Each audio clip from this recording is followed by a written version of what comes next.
episode, it actually comes from a book by quite a famous radio talk show host who had a talk show for over 30 years and actually still has a talk show. And this talk show was all about relationships, and people would ring in and talk about their marriage issues. And she ended up writing 13 books, and one of the best top-selling books of those 13 was a book entitled The Proper Care and Feeding of Husbands. So we're going to actually use that title as today's episode for our roundtable discussion. Before we go further, I want to introduce you to the women here on the panel. So first up, we have Michele. Michele, tell me a little bit about yourself. I'm 27. My family's from Russia, but I was born and raised here in London, but I did spend a lot of time back in Russia. I've been studying law for 6 years. I've had 2 years experience in practice. And so the next step in my career would be to qualify as a solicitor. Amazing. Nice. And you are a dating woman, I am correct? dating. You're dating. And you're enjoying that. I am. Enjoying that. Awesome. Chanel, tell me a bit about you. I'm 26 years old. I've did my master's in neuroscience, and then I actually went into TV and documentary work. So I did that for about 3 years. And now I've just recently got a new job at an AI company as a project manager. Wow. And you're all, no, you are just got engaged last week. Literally. Show us. Literally, you are a week old as far as engagement goes. Yeah. This time last week, Saturday last week, you got engaged. And I love pink. Wow. I want the pink diamond ring, solitaire. Oh, love it, love it, love it. Lynette. Hi. Hi. You are also dating. I am correct? indeed, You're yeah. dating, but you're all dating a man in another country. Yeah, it's a long What do they call distance. that? Long distance. Yeah. Long distance. Not too far. Not too yeah, far. It's an hour and a half on Eurostop. But you are you work for a very famous Aero engine company. engine company. And you've been there for how long? Coming to 8 years. 8 Wow. years. Yeah. And you and Chanel are alumni. You both went to Yeah, Imperial. Imperial. You got your degree in Advanced aeronautical engineering. It's a master's. It's a master's in aeronautical engineering, and you said you love fast things. Yeah, I love speed. You love when it comes speed. to cars, but I love planes as well. I could stare at them all day. Yeah. And then you also got a few awards, I think, last year, right? Yeah, I've been quite a few rising star in science and engineering, top 20 women in science and data. Wow. In the UK. In the UK, yeah. Amazing. What I like about your perspective could be that you work in a very male-dominated industry. What's it like? Well, I'm going to get into that more. Okay. What is it going to be like for you? Think about this, being feminine in such a male-dominated workplace. Rachel, come tell me a little about yourself. So I'm 25 years old, born and raised in London. My parents are originally from the Philippines. And I also work now in a charity for media production. Whereas before that, I studied as a chef for 3 years at one of the UK's top culinary schools in London. Gordon Ramsay, right? Was it? Not quite, Jamie Oliver. Jamie Oliver, And also sorry. Ainsley Harriott, who hosted Controversial. Ready Steady Cook as well. So they both went there and ran the school I went to as well. Yeah. So I studied that, worked in the industry for about 6 years, and I went on to work for media production and charity. Yeah. Incredible. And you are married? I am, yes. Married for now 2 years? No, 3 actually. years. 3 years. It flew by. It has. Yeah. So you got married at 22. Yes, I did, yes. Young life. Wow. Yeah. Oh. Any children? Not yet. Moving on. Roxana, Yes. you are sensationally single in Yeah. the group. So I'm Roxana, I'm 26 years old, I'm from Romania. I moved here in 2015, so 9 years ago. I moved with my mom and my brother. Right now I'm working finance as an accountant, and my dream is I self-study as well, so I want to become a chartered accountant. Come on. And you're also studying, you don't tell us really what you also do, studying lady. I also do modeling on the You do side. modelling. Yeah. And you enjoy that? I do. You do? Yeah. You do enjoy that side of things? It's a bit, yeah. So you use your brain and your beauty. Yes. Big pause on that, but yes, I try to. think about Last it. but not least, we have Miss Shani Sullivan, Yes. or Mrs. Shani Sullivan. Yes, I'm Shani and I grew up in America. My mother is Chinese, like straight from China, off the boat. Wow. And my dad is American. So So yeah, I grew up in America, went to university there, and came to London in 2019 for my master's degree. Why did you choose London? Was it something you always wanted to do? I just got into this program it was at London School of Economics, and the second year, it was supposed to be a dual master's. So the second year was in China. And so my goal was always to live in China in my 20s because I studied Chinese like my whole life. Right. So, right. yeah. Your mum Chinese, you're like, I'm going to destination China. Exactly. Yeah. So. But you never made it. No. I've been in Europe for 4 years now. So I just moved back from Stockholm, Sweden. So I was there for 2 years. Amazing. And I got married last year. So that was the highlight of the last 4 years. Wow. Congratulations on Thank being you. married for a year. And I know usually the first year is one of the hardest years because it's like two rivers coming together and trying to navigate the waters. But it's going to be great. I think with the title, The Proper Care and Feeding of Husbands, it talks, as I said, it's really a book for wives to really help love their husbands. To not only feed them physically, which is something wide. So really, what is it? The love language of most men is food. I think I can say for sure that I'm going to make it another thing in this show. The word chicken has been in every M&M show. And just because Michael's not here, I'm still going to honor my husband and his deep, deep desire to have chicken on the table. But yeah, we need to feed our husbands, obviously. Yes. But we need with physical food. But we also need to feed our husbands emotionally, spiritually, and on what are the other levels? Emotionally and spiritually, as well as physically. So she talks about this in the book. And to be honest, I'll let you know a secret, Michael.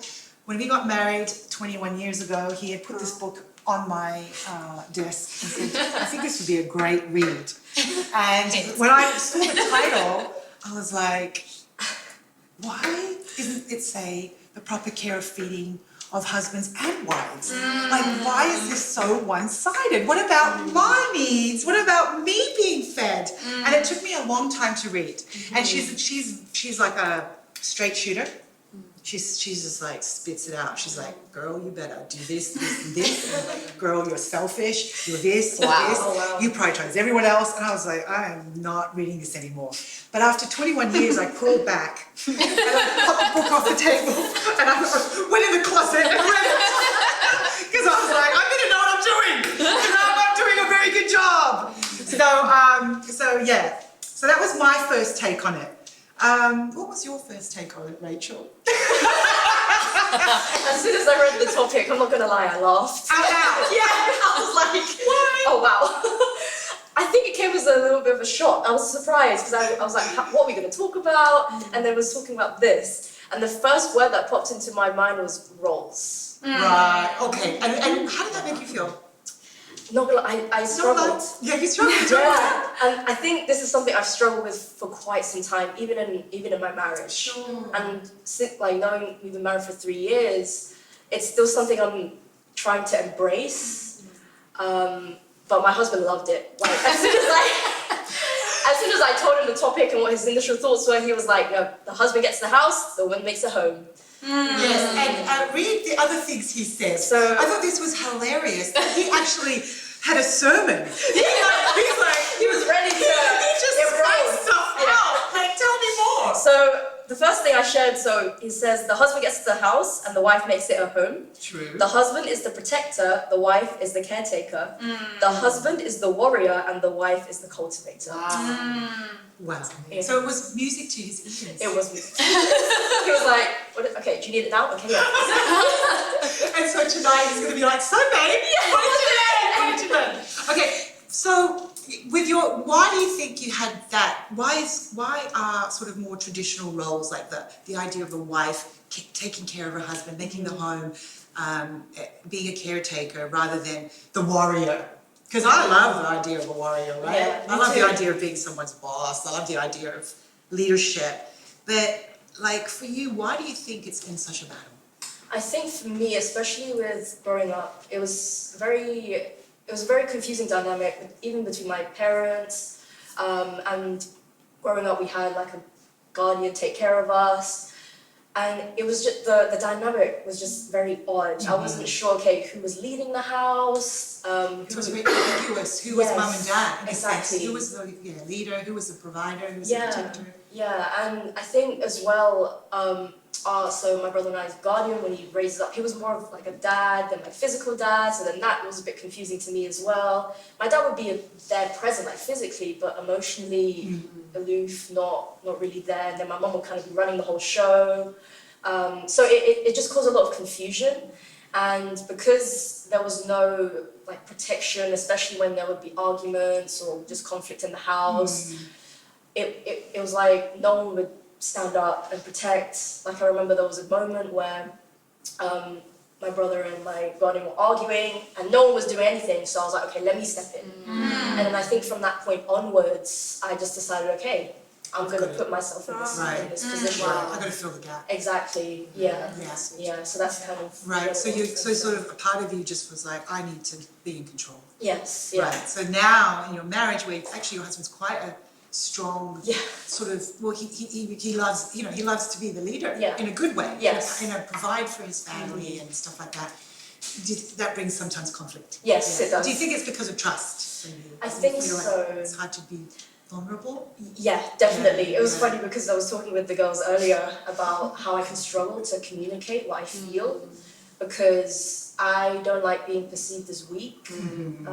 Because, again, stemming from growing up, anytime I would cry or show any sign of weakness, I'm considered weak. Right. And so I just made it my mission to not be weak. Yeah, to not be weak. And I would make it my aim to let no one see me cry.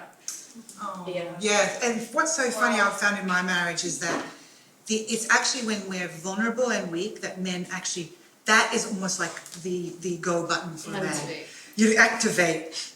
It's like suddenly they're to the rescue. Let me take care. They love it. And they love it. They love it. But yet, because of our upbringing or past hurts, we feel like we've got to be you know, and then they're like, okay, you've got this. But then deep down, I can get resentful, right? If I get resentful, you're like, but read my mind, not actually my words, read my mind. And I think that's where it gets crazy. So I think one of the keys for women is to really just be vulnerable so that we can activate that highly protective, healthy part of a man, which is like, I will take care of this. I will take care of you. I want to take care of you. You're weak. Let me be strong. But instead we be strong, they're like, well, okay, you got this. But then deep down we resent them. We're like, why are you helping me? This is pretty crazy. Did anyone was super excited when they saw the title, like, oh my gosh, I'm gonna learn so much? Nope. Yes. Oh yeah. Michele, tell me a bit about what you thought originally. The world needs this. The world needs this. Yeah, because I don't think it's spoken enough about in education and school. We're not really taught how to walk in our roles. Even beyond the role of a wife, I just think about we're not really taught to be a friend, we're not taught to be a sister, we're not taught to be any kind of role. We're not really taught those pastoral qualities that I think the world deeply needs. We're not taught those quote-unquote feminine soft skills, which I think both genders can actually benefit from. Why do you think women would think it beneath them to just want to feed their husband?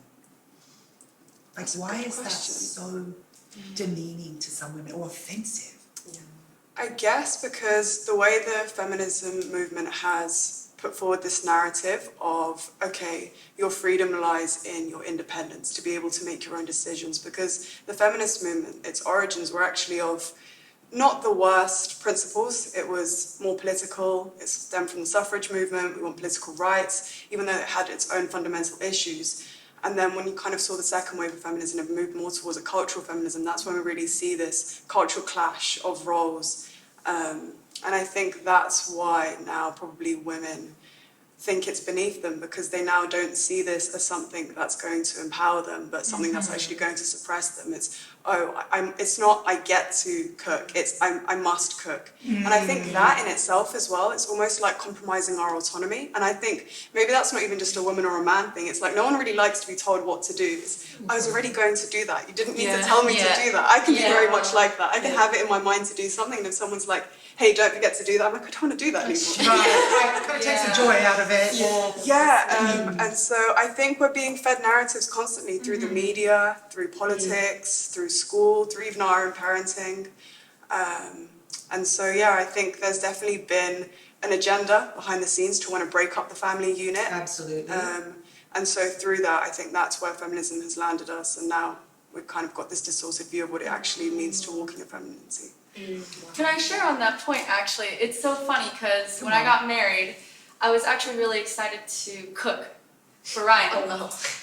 But the thing is, I told one of my, now I'm a Christian, so I learned, okay. I need to learn to be domestic. At first it was a struggle because I didn't, even though my mom was a stay-at-home mom, I didn't learn how to clean and do stuff like that. So I got my heart behind it.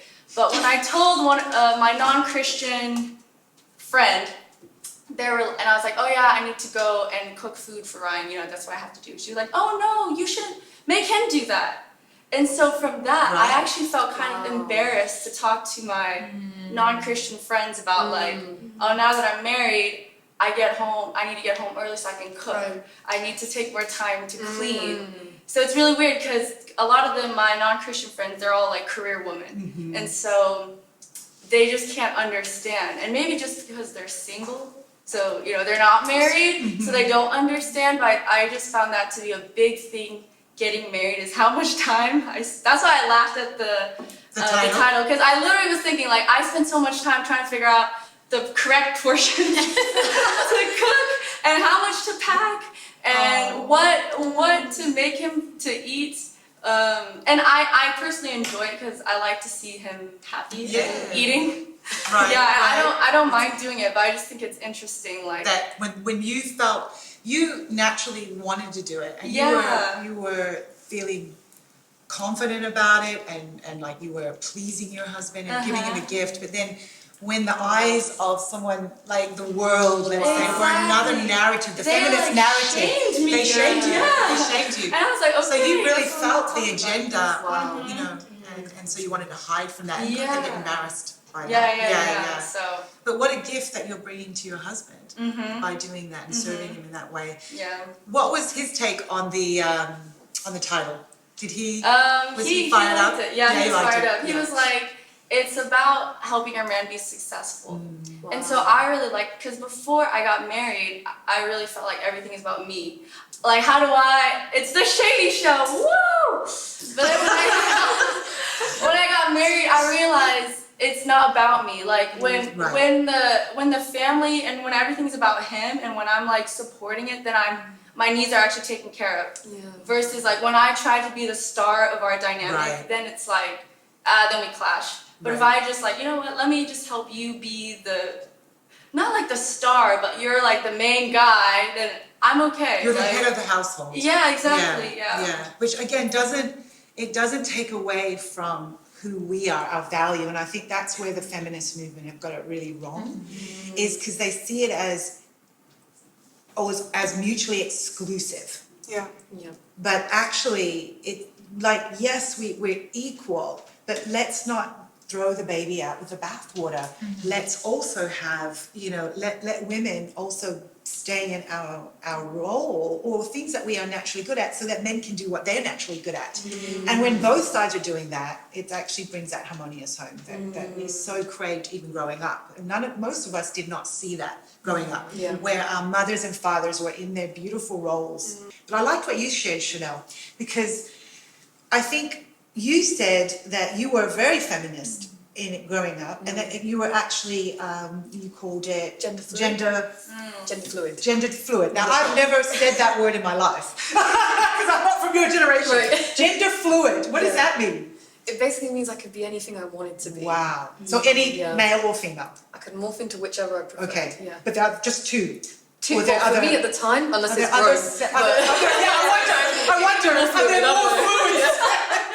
So at the More time, currents. yeah, literally. Okay. The current I picked was to be more masculine. More masculine. Back then. Okay. And I believe it really stemmed from the fact that men weren't in their roles. And so in your life, growing up, you never saw men in their roles. Not in their role. Well, at least the roles we associate was more power, authority, but it wasn't to love, it wasn't to protect. Right. So you saw the toxic side of masculinity. Yeah, exactly. Right. Yeah. Which was what? Which was overbearing, maybe violent, abusive, more manipulative. distant, Okay. and like manipulative. Let's say people, they wanted things that I just didn't want to give. Yeah. But that kind of it made me feel like a little girl, and that I couldn't. It's like powerless. Powerless. So I had to become them to fit in their world. And a lot of the time I had to dress like them to not get hurt. A lot of the time I did a lot of their, a lot of my friends who were our male friends back in the day, I did a lot of their stuff so I could fit in. And that's how I was able to morph into the thing I needed to be protected. And so, that was... And I think, I think that's really powerful, because femininity can feel, when it's been abused by men, as it was in my life growing up, femininity can be very scary. Yeah. And I can relate to that, because growing up, when I started to realize I'm female, and my father, there was incest in my home, and also physical violence towards my mother, I was like, being a feminine woman is dangerous. So I equated femininity with danger. Yeah. And like you, I didn't know what that was, gender fluidity, but what I did, I became a tomboy. Yes. And also I masked, so I kind of disowned my femininity and decided I'm just going to be a doctor, because that's someone that's powerful and someone's considered, formidable. Men and women respect that. Yeah. And so I really went down that path, trying to be sort of gain my power through intellect, rather than I'm not going to even touch my feminine side.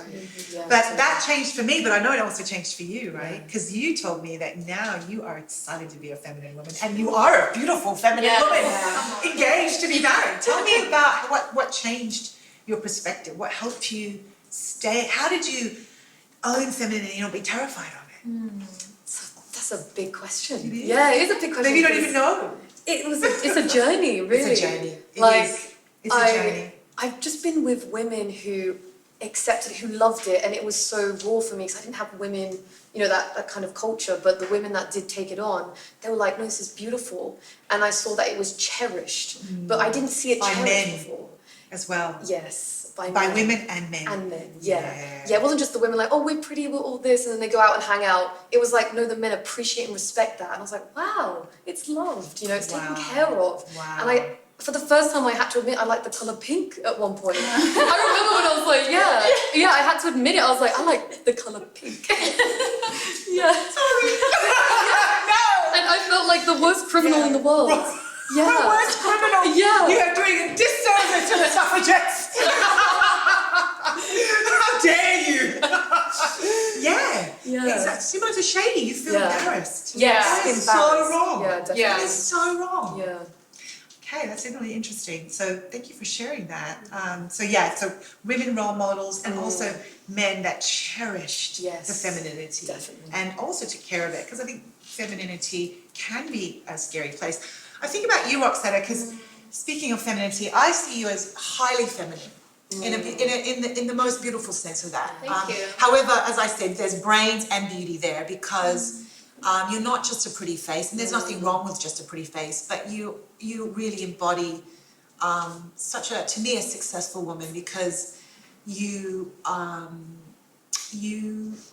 strive to stay feminine as a single woman, which must be challenging sometimes. How do you cope with being sort of on the outside extremely beautiful?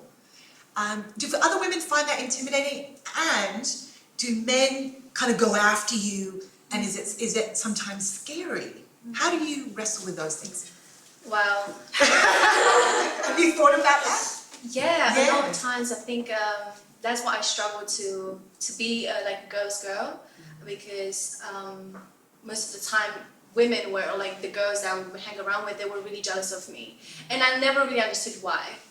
Because I don't see myself like how other people see me. Like people are like, oh my God, you're so pretty, you must get so many guys, and I'm like, I don't see that. I guess that is the gift in itself, because I was never over the top, like think I'm the most confident. So that you weren't vain about it? No, I was very much humble about it. That's great. And I think that's why I was like more like a boys' girl. I would always hang around with boys, because they just got it. I could just, I could just chat to them, I could just be myself. Without sort of women being catty or insecure around you. It's just cringe. Like, it's just like, I was more like, I like to be feminine when I'm given the space to be feminine. And I think that, like, I struggled to be that, even in my past relationships. It's funny you said that as a single woman, and because I've always been in a relationship since I was 14. Like I was constantly in relationships, and I never thought I'd be able to be single. Right. Wow. Hold that thought. That's actually, there you go. So I agree. I think I can relate to that, and I think a lot of women. So I wonder if there is, okay, you had to be in relationships, do you feel, to either validate yourself or to feel safe? Tell me. That's deep. I wonder.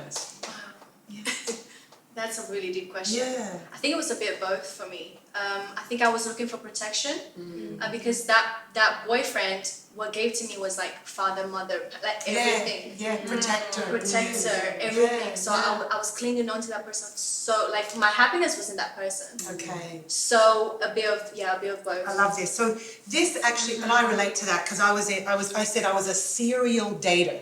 So yeah, and I had like backup. So if someone happened to not be dating, I'll be like, that's fine, I'm still dating. I've got another one tomorrow. Because like I hated being alone.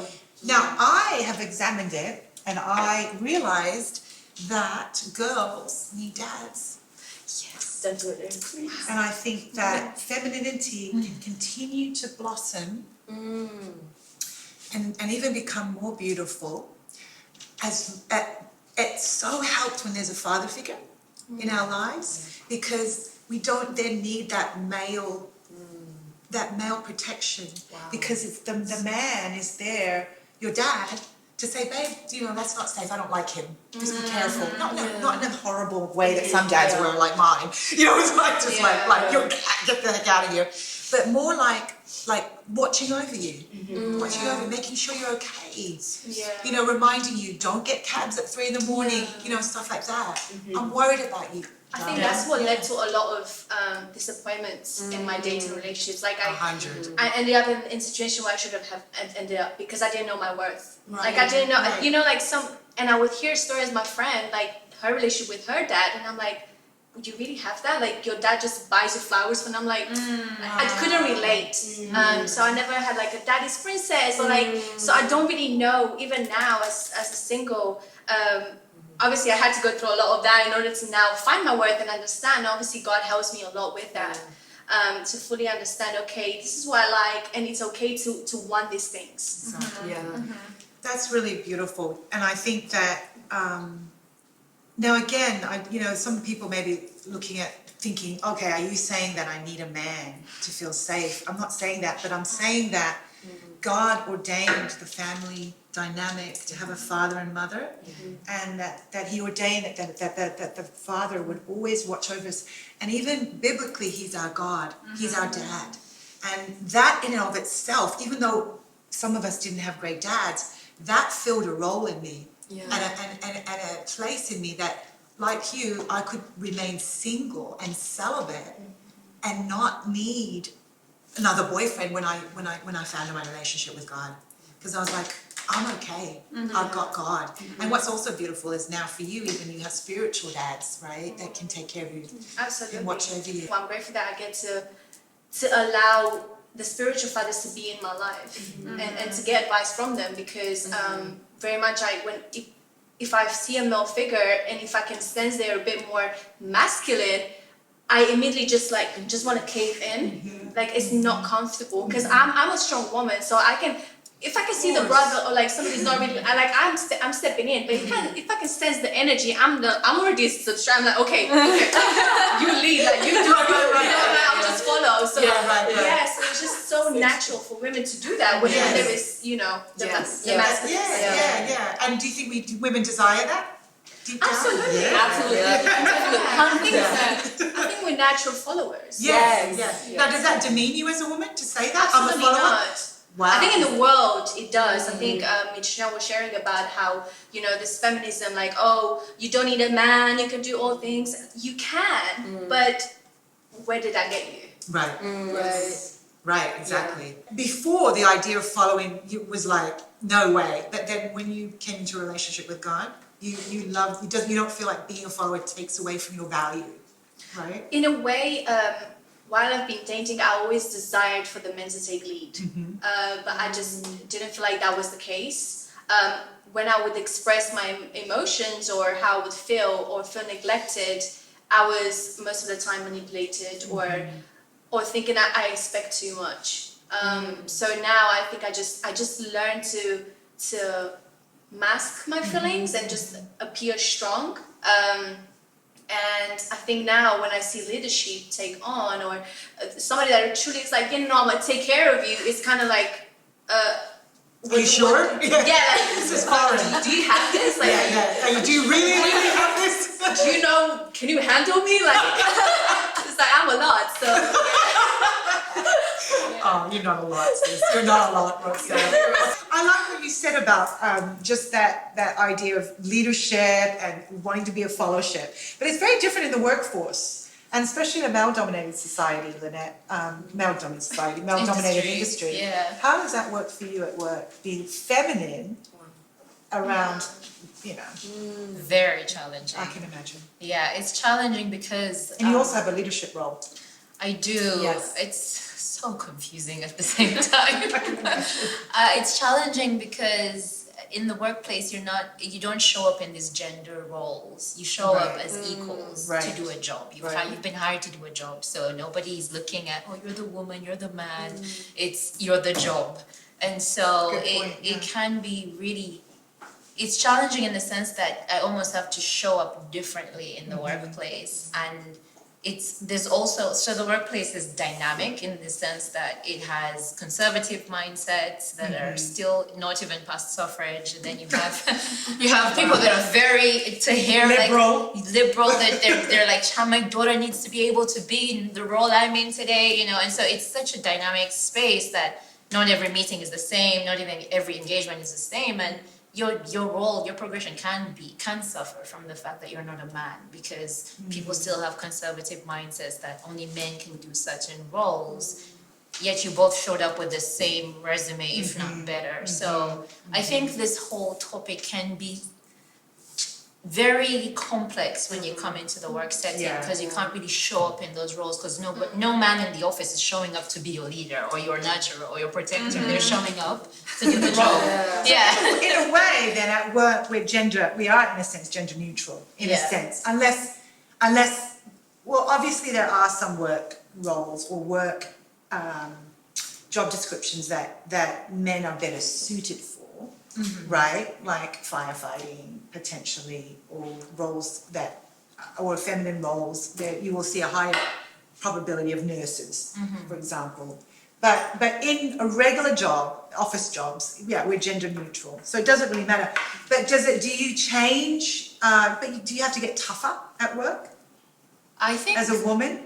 It depends on the team, it depends on the level of leadership. So sort of the personality. Yeah, it depends on who I have in the room. Sometimes I do have to show up stronger, and sometimes you're with people that are empowered and they empower women. So it's just like peers, you know, it's calm, you just be natural. So yeah, it's interesting you talk about like the different jobs as well, like the firefighter. I actually think a lot of men, you know, I don't think it's down to the actual job. I think both men and women can do any job based on skill set. Like jobs should just be assessed on skill set, not and it doesn't make anyone better than the other or just equals. We're all just doing a job, because there's some amazing male chefs and amazing male nurses. Yeah. Male hairdressers. we I used to strip always them. only go to male hairdressers. And we strip them of the ability to feel secure in those roles because they're men. And then we also strip women of the security to do, like, I don't know, firefighting or the more male roles, when that's something they're good at. You know, I was watching a movie last night actually about the first woman that swam the English Channel. And she had to really go through a lot just to swim the channel, and she beat the record, and it was just something she loved. She wasn't trying to be better than the men. She was just really good at it, you know, but she had to, at the time it was very conservative, and it wasn't seen as something women should do. And so I think when it comes to the workplace, it's really down to, do you have the skill? And having the skill doesn't make you better than the other. It's just, you're still equals. And you grew up in a traditional home, right? Yes, I did. Okay. And then what do you think it's going to be like when you get married? Because you're dating. And Yeah. If the question was popped, how do you think nerves? How do you think? What do you think about the roles that would be expected of you as a wife? Traditional roles. Since you were a Yeah. Christian, right? I am. Yeah. Boyfriend is a Christian. He is. Does he have strong Christian principles around this He- subject? So this, we haven't talked about this subject, but I would assume he does, just based on the way he leads and the things he shares. I think, I'll be honest, I'm kind of hoping it's not like my church, the way I grew up, because as much as Why? I grew up in those traditional roles, I think you said something earlier where you said femininity feels unsafe or like danger. As much as I had the two roles and my dad was the leader and a provider, there were a lot of toxic things in his leadership as well that made the making of food, it made the way, my mom was beautiful. She was full femininity in its expression, regardless of what happened. And she's really an icon and a role model that I can look back to. But for me, being her was powerless, because of how the dynamic was in the marriage. And so I think in my own marriage, I'm just kind of hoping that It's not toxic. it will be it will be safe to be feminine in the marriage. absolutely. Because when it is, everyone just wants to be themselves Absolutely. and not have to be a role they're not meant to be. Yeah. Thanks so much for sharing, Lynette. That's really powerful. So just to kind of summarize and round out the end of the podcast, unfortunately, this has been so wonderful and deep. The proper care and feeding of husbands. So biblically, the Bible does say that men and women need different things. Now, when the Bible says in Ephesians that women must love their husbands, respect their husbands, and wives needs to love their husbands, it doesn't mean that men don't need love. It doesn't mean that men don't need affection. It doesn't mean, because some people are like, oh, men need all that stuff. But yes, the number one thing that men need in a marriage, and even in probably at work and in dating relationships, is respect. I think we all know how to respect a police officer. You definitely know how to respect. Look at these guys. Male or female. I think we also need pay respect to the pilot on that plane. We pay respect to, usually, if you weren't rebellious at school, the teacher. So it is in there, and I think where feminism has hurt us, is that we say, why should we do it with my equal? So that's where it gets tricky, because we are equal heirs, the Bible says. And I think that messes us up, because now we are expecting, I'm not going to go over and above here. And at the end of the day, I feel like that is where feminism has really duped us. Is because it has said, you are nothing, you are a doormat. And men put you there, and you better fight tooth and nail to never go back to that. And so, that's our nature, is to make sure, are we being a doormat? Your friends, you're being a doormat. Oh no, I'm starting to feel like a doormat. I'm like a doormat. And we get freaked out, by that. But I think, again, coming back to our identity in Christ, it's okay. I'm secure with or without my husband. And if I'm a doormat, God allowed it, but God does not see me as a doormat. And Christ loves the moment. And I think that's where we can really grow. So we're going to explore this further. We're going to wrap it up today, but thank you so much, each and every one of you, for giving your whole heart today. I really loved today's session. Thanks so much. Bye, guys. We'll see you on the next episode. I think the guys are having their round table.